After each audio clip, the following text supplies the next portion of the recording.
নবম non fiction বইমেলায় আমাদের সঙ্গে আছেন একজন পাঠক। আপনার নাম? আমার নাম আরিফ হোসেন। আচ্ছা, আপনি কি লিখছেন? আমি ঢাকা বিশ্ববিদ্যালয়ের গণযোগাযোগ ও সাংবাদিকতা বিভাগের প্রথম বর্ষ শিক্ষার্থী। আচ্ছা আচ্ছা, বই কিনতে এসেছেন? জি জি, একটু ঘুরতে আসছি এবং দেখতে আসছি। আচ্ছা, এটি যেহেতু নন ফিকশন বইমেলা, পাঠক হিসেবে ফিকশন এবং নন ফিকশনের কী পার্থক্য লক্ষ্য করেন? আমি ব্যক্তিগতভাবে যখন ইন্টারমিডিয়েটে পড়তাম খুব বেশি উপন্যাস পড়া হতো, খুব বেশি ফিকশন পড়া হতো, এবং ফিকশনটা হচ্ছে অনেকটা মানে কল্পনা বিলাসী আর কি, যেটা আমাদের আসলে ভাবতে শেখায় বা ভাবার জায়গায় অনেক বিস্তৃত করে। প্রবন্ধ যেটা নন ফিকশন, এটা একটু ফ্যাকচুয়াল, একটা ফ্যাক্ট বেসড, ইতিহাস বেসড, এবং বিভিন্ন তথ্য থাকে, মানে এটা হচ্ছে একটা ইনফরমেটিভ জিনিস। উপন্যাসটা হচ্ছে একটু ইলাবোরেটিভ, এটা মানে ভাবার জন্য যেটা করে। নন ফিকশনেরটা হইলো জাস্ট ফ্যাক্ট। আচ্ছা আচ্ছা, তরুণ প্রজন্মের মধ্যে মূলত নন ফিকশন পড়ার প্রবণতাটা কম, তো তাদের মধ্যে এই নন ফিকশন পড়ার প্রবণতা বা আগ্রহটা কেন কম? কারণ নন ফিকশনের পাঠক যদি আমরা বিচার করি, এটা একটা ম্যাচিউর শ্রেণীর মধ্যেই বা খুব অল্প সংখ্যকের মধ্যেই এটি সীমাবদ্ধ। তরুণ প্রজন্মের মধ্যে কেন নন ফিকশন পড়ার আগ্রহটা কম, এই বিষয়ে আপনার তরুণ প্রজন্মের মধ্যে এটা কম হওয়ার অন্যতম একটা কারণ হচ্ছে, আমি আগে যেহেতু বলেছি, এটা অনেকটা ফ্যাক্ট বেসড, ইতিহাস বেসড, তথ্য উপাত্ত থাকে এবং ক্রিটিক্যাল থিঙ্কিং করতে হয়, যে ব্যাপারগুলো আসলে বাংলাদেশের মানে শিক্ষা ব্যবস্থার মধ্যে আসলে খুব কম। এই ব্যাপারটা থাকার ফলে মানে স্টুডেন্টরা আসলে এই ব্যাপারে খুব একটা অভ্যস্ত থাকে না, ক্রিটিক্যাল থিঙ্কিং বা ইনফরমেটিভ ব্যাপারগুলো তো ওরা খুব একটা অভ্যস্ত থাকে না। সেই জন্য এটা আমাদের পড়াশোনার একাডেমিক সিস্টেমে এই ব্যাপারটা নাই যে আমরা একটু ইনফরমেটিভ জিনিস কোনো মতো মুখস্থ করে পাশ করে যাওয়া জেনারেশন হচ্ছে আমরা। তো আমাদের ফিকশনেই অনেকে পড়তে চায় না, ফিকশনও যারা পড়ে তারা জাস্ট মানে মজার জন্য পড়ে, আনন্দের জন্য পড়ে, কিন্তু বই পড়ে একটা জ্ঞান অর্জন করে। এখন টেকনোলজির যুগ, আসলে অনেকে রিলস দেখে অভ্যস্ত। সো এই যুগে এত ধৈর্য সহকারে একটা প্রবন্ধ কেউ পড়বে, এত ধৈর্য আসলে মানে আমাদের না, এই জিনিসটা গ্রো করা, এটা একটা রিজন যে কারণে নন ফিকশন পাঠক সংখ্যা কম, বাট এটা আস্তে আস্তে বাড়তেছে আমার মনে হয়। আচ্ছা, আপনি বললেন শিক্ষা ব্যবস্থার উপাদানগুলো নেই, যেটা একটা নন ফিকশন পড়ার কি করতে পারে? হ্যাঁ, আমাদের শিক্ষা ব্যবস্থা আমাদেরকে এটা পুশ করে না, মানে এটা আসলে এনকারেজ করে না যে আমরা আসলে আরো ক্রিটিক্যালি থিঙ্ক করবো, আরো ভাববো, আরো পার্সপেক্টিভ বের করবো। এই ব্যাপারটা আসলে অনুপস্থিত। মানে আমাদের শিক্ষা ব্যবস্থাটা হচ্ছে কোনো মতে ওই যে প্রমোদ চৌধুরীর বই পড়াটা পড়লে এটা খুব ভালো বোঝা যায় যে কোনো মতে গিলতে পারলেই হইল। সো গিলে জাস্ট পরীক্ষা আমরা উগড়ে দিয়ে আসি, কিন্তু আমরা কোনো একটা নিয়ে ক্রিয়েটিভলি থিঙ্ক করবো বা একটা পার্সপেক্টিভ বের করবো চিন্তা করে, এটাতে আসলে আমরা অভ্যস্ত না। ওই জন্য আসলে আমাদের এই ব্যাপারগুলো কম। আচ্ছা, এটা শুধুমাত্র শিক্ষা ব্যবস্থার সীমাবদ্ধতা, নাকি ওভারঅল সিস্টেমটাকে বলবো, আমাদের সামাজিক, পারিপার্শ্বিক বা সাংস্কৃতিক পরিস্থিতিতে বলি, যে পরিবেশে আমরা বড় হই বা যে ধরনের পরিবারে বড় হই, এটা একটা পারিবারিক প্রভাবও কিনা যে পাঠকদের বই পড়ার চর্চা বর্তমানে কম, বা তরুণ প্রজন্ম যে ধরনের বই পড়ছে তাদের আগ্রহ নির্দিষ্ট একটি বিষয়ের দিকে, ফিকশনের দিকে মূলত। আচ্ছা, এটা মানে আমাদের সংস্কৃতি বা আমাদের যে ওভারঅল কাঠামো, সামাজিক কাঠামো, এটারও একটা প্রভাব আছে বলে মনে করি। কারণ আমাদের সমাজে এই যে ধরেন ক্যারিয়ার সেন্ট্রিক চিন্তা ভাবনাটা অনেক বেশি হওয়ার কারণে মানে আমরা ধরেন একটা বই পড়বো, আমি একটা বই কিনছি, বইটা হচ্ছে আমি দেখাচ্ছি, মানে ধরেন হচ্ছে পুঁজির বিশ্বযাত্রা এবং হচ্ছে মাও সেতুংয়ের দেশ। এখন এই বইয়ের থেকে কোনো তথ্য আমার আগামী মানে কোনো একটা চাকরির পরীক্ষা আসবে না, এটা আমি মোটামুটি নিশ্চিত। সো এই বইটা মানে ওরা হচ্ছে বাংলাদেশে আমি বাদে ম্যাক্সিমাম মানুষজনই মনে করবে এটা লস প্রজেক্ট, তাই না? তো আমি এটা কেন কিনবো, এটা থেকে তো আমার কোনো প্রশ্ন আসবে না। আমাদের চিন্তাটা হচ্ছে এরকম যে আমরা আমাদের ক্যারিয়ার সেন্ট্রিক বা চাকরিতে যেইটা আসতেছে না, ওইটা মেবি আসলে ইম্পর্টেন্ট না, ওইটা আসলে ওইটা মানে ওয়েস্ট অফ টাইম। সো এই যে চিন্তা ভাবনাটা, এটা আমাদের পারিবারিকভাবেই পুশ করা হয়। কারণ মানে একটা ছেলে আসলে কত কিছু জানতেছে, তার চেয়েও বড় কথা সে তার একটা চাকরি আছে নাকি বা তার একটা ইনকাম আছে, এগুলো দিয়ে আসলে সামাজিকভাবে আমাদের জাজ করা হয়। এই জন্য পুরো একটা সিস্টেম ডেভেলপ করছে যে আমাদেরকে এই যে পড়া, ফ্যাকচুয়াল জিনিসগুলো জানা, এগুলো আসলে এনকারেজ করা হয় না।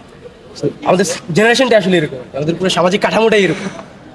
আচ্ছা, তরুণ প্রজন্মে আপনি যেহেতু এই ধরনের আপনিও একজন তরুণ, বর্তমানে ফার্স্ট ইয়ারে পড়ছেন ইউনিভার্সিটিতে, তো কিন্তু সেই জায়গায় আপনি এই চর্চাটা করছেন, নন ফিকশন বই পড়ছেন বা চিন্তামূলক, যেগুলো আমাদেরকে আরো ভাবতে শেখায়, আমাদের উন্নত করতে শেখায়, উন্নত করতে হেল্প করে, সেই চর্চাটা আপনি করছেন, তো আপনার বয়সী বা আপনার সহযাত্রী আরো অন্যান্য তরুণদের মধ্যে এটার চর্চা কিভাবে আরো বৃদ্ধি করা যায়, যেন তারা আরেকটু উন্নত চিন্তা করতে শেখে?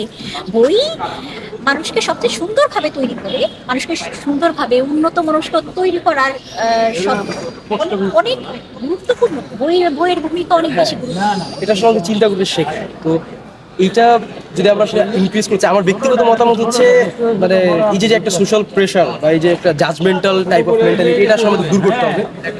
এটা অন্যতম একটা ব্যাপার, এবং এই জিনিসটা শুরু হওয়া উচিত খুব ছোট থেকে। কারণ বড় মানে আস্তে আস্তে আমাদের এই একটা মেন্টালিটি ডেভেলপ করলে ওটা মানে ওটা থেকে রিমুভ করা বা ওটা থেকে পার করা খুব টাফ। ছোটবেলা থেকে আমাদেরকে একটু স্পেস দিয়ে বড় করা উচিত আমাদের পারিবারিক কাঠামোতে, যে আমাদেরকে একটু ভাবতে দেওয়া উচিত, নিজেদের মতো বেশ কিছু বিষয় এক্সপ্লোর করতে দেওয়া উচিত। তাহলে আমাদের এই চিন্তাটা ডেভেলপ করবে যে আমরা কোনো একটা জিনিস পড়বো, জানবো। এটা খুব একটু শুরু থেকেই শুরু করা উচিত। মানে একটা ছেলে স্কুলে পড়তেছে, ওখান থেকেই মানে একটু শুরু থেকেই এই ব্যাপারটা শুরু করলে কি হয়, ও আসলে অভ্যস্ত হয়ে যায়। সো একটা সময় ওর কাছে পুরো মানে ব্যাপারটা ইজি লাগে। এখন আমার একটা বন্ধু খুব ভালো রেজাল্ট করছে আসলে, বাট ওরা যদি আমি একটা এই বইটা গিফট করি, আসলে এটা নিবে না, ওটা বা নিলেও এটা রেখে দিব, কখনো পড়বে না।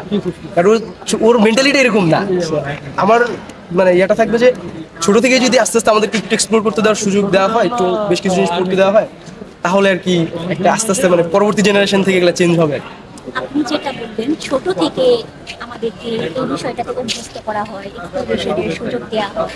তো এই বিষয়টা আমাদের শিক্ষা ব্যবস্থা এবং পারিবারিক কাঠামো, আপনি যেটা বললেন, সেটাতেই অনুপস্থিত। তো যেহেতু যারা ওই বয়সটা পার করে এসেছে, আপনি আপনার সমবয়সী বা অন্যান্য তরুণ প্রজন্ম আছেন যারা, আপনি একজন তরুণ হিসেবে তাদের মধ্যে একটু উন্নত মনস্ক, উন্নত চিন্তার ধারা তৈরি করতে বা তাদের মধ্যে উন্নত সাহিত্য পড়ার প্রতি, চিন্তামূলক সাহিত্য পড়ার আগ্রহ বৃদ্ধি করতে আপনারা কোনো পদক্ষেপ নিতে পারেন? আমি যেহেতু বিশ্ববিদ্যালয়ের ফার্স্ট ইয়ার স্টুডেন্ট, আমার জায়গা থেকে যদি আমি বলি যে ফার্স্ট ইয়ার আমরা বিশ্ববিদ্যালয়ে এসে বেশ কিছু মানে অনেক জিনিসপাতি দেখছি আসলে কোন দিকে যাবো। তো আমাদের একটা ব্যাপার ছিল যে বিশ্ববিদ্যালয়ে পাঠ্যক্রম নামে একটা জিনিস হয়, অর্থাৎ বইয়ের আড্ডা হয়। সো এই ব্যাপারগুলোতে একটা কিছু মানে এগুলো অনেক সিলেক্টিভ হয়, স্পেসিফিক কিছু বলা পাইনি যায়। এটার চর্চাটা একটু বাড়ানো যেত, মানে বই নিয়ে আলাপ করা, বিভিন্ন বিষয় নিয়ে কথা বলা, পড়া, সেটার বেসিসে কথা বলা, এই ব্যাপারগুলো একটু বাড়ানো যেতে পারে। এবং এগুলোকে আরো ফ্যান্টাসাইজ করা যেতে পারে। মানে আমরা আসলে কোন জিনিসটাকে ফ্যান্টাসাইজ করতেছি, এটা আমাদের আসলে সাবকনসিয়াসলি একটা প্রভাব ফেলে। আর আমি কোন ধরনের ফ্রেন্ডের সাথে চলতেছি, কাদের সাথে চলতেছি, কি ব্যাপারে আলাপ করতেছি, আমরা আলাপের টপিক কি হচ্ছে, এই ব্যাপারগুলো আসলে আমাদের আমি মনে করি একটা প্রভাব ফেলে। সো ওইরকম বন্ধুদের সাথে চলা উচিত একটা ব্যাপার, তাহলে আমাদের মোটামুটি বইয়ের কাছাকাছি থাকতে পারবো। তাহলে আর কি আমাদের আস্তে আস্তে এটা একটা শিফট হবে। আমরা কোন ধরনের সার্কেল আমাদের বা বেছে নেওয়া উচিত, এটাও কিন্তু আমরা নির্ধারণ করি। আমাদের উপর যে ধারণাগুলো পুশ করা হয়েছে, আমরা এতদিনে যে ধারণাগুলো পুশ করা হয়েছে, সেই জায়গা থেকে আমরা মনে করি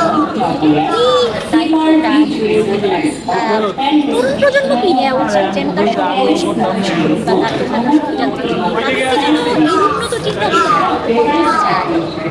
হ্যাঁ, এইটা দেখেন আমাদের দেশে 2024 সালে 2024-এর 5ই আগস্ট যে একটা বিপ্লব ঘটে গেছে, এটা কিন্তু একটা উদাহরণ যে আমাদের তরুণরা ভাবছে, আমাদের তরুণরা হচ্ছে মানে দে আর টেকিং রেসপন্সিবিলিটি, মানে ওরা অ্যাওয়্যার হচ্ছে, আমরা অ্যাওয়্যার হচ্ছি ব্যাপারগুলো। দেখেন রাজনীতি বা বাংলাদেশের রাজনীতিকে একটা সময় এখনো এটা চর্চা রয়ে গেছে, এটা অনেক মানে একটা ভিন্ন বস্তু হিসেবে দেখানো, ইটস আ ব্যাড থিং। রাজনীতি মানে একটা ব্যাড থিং, এখনো কিন্তু এটা দেখানো।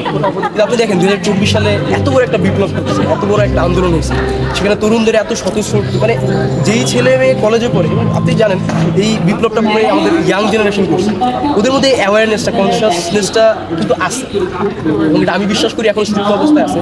দেশের এবং জাতির যে কোনো প্রয়োজনে এরা এটা বের করে দেখায়। সো একদমই এরকম না যে তরুণরা এই ব্যাপারে ইয়ে হচ্ছে না। আমি বিশ্বাস করি যে তরুণরা আগে আস্তে আস্তে এই ব্যাপারগুলোতে আসছে। তো আমাদের উচিত হবে, আমাদের বলতে যারা সিনিয়র সিটিজেন বা যারা এখন বিভিন্ন পোস্ট করছে, তাদের উচিত হবে আমাদের আরেকটু স্পেস ক্রিয়েট করে আমাদেরকে আরেকটু এক্সপ্লোর করার সুযোগ দেওয়া। তাহলে কী হবে, আমরা ব্যাপারগুলোতে এঙ্গেজ হবে এবং আমাদের পরবর্তী প্রজন্মগুলো আমাদের ফুটস্টেপস ফলো করবে। এটা হচ্ছে মানে একটা সাইন যে আসলে আসতেছে তরুণরা ব্যাপারগুলোতে কনসিয়াস হচ্ছে, তারা আরও ক্রিটিক্যাল থিঙ্কিং এবং ভালো পাঠক হয়ে উঠতেছে। আচ্ছা, আপনাকে অনেক ধন্যবাদ। আপনার সাথে কথা বলে ভালো লাগলো।